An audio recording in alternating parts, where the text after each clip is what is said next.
The OAS Secretary General, Miguel Insulza, was clear that countries of the Caribbean cannot fight the problem of drug trafficking and the use of drugs if corruption continues to compromise the systems which should stem the flow. The drug laws do not find much difficulty in going through the routes if they pay the required amounts of money via corruption, and therefore that destroys a society which is corrupt because everybody is willing to look the other way while the drug is passing. Is certainly suffering permanent damages even in their democracy.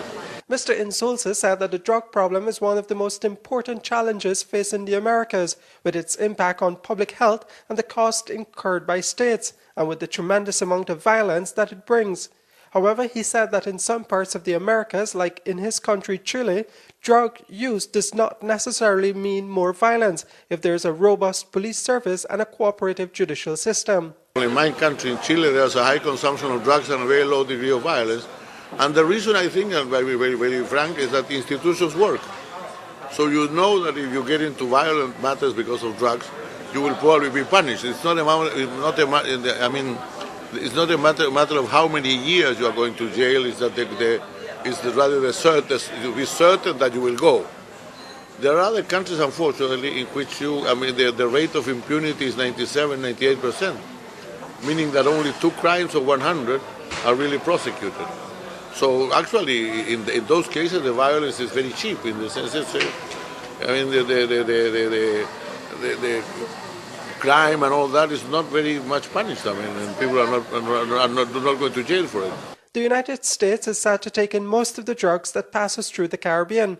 Studies by the OAS have shown that the retail market for drugs in the Americas is estimated at $151 billion annually, with much of that being sold in the United States.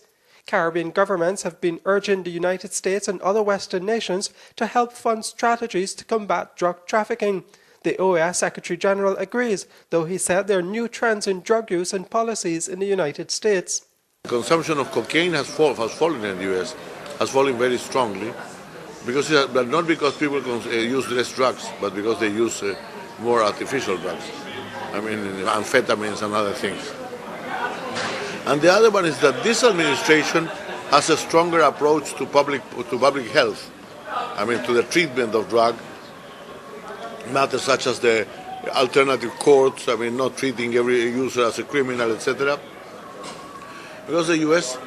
can control the drug problem, but there are 2 things that they can't control, which is the incredible growth of people in jail for drug matters, and the problem of the drugs in the poorest areas of society. And they are very much concentrating working on that. In Trinidad, Mr. Insulza has briefed regional leaders on the recently released report of the drug problem in the Americas.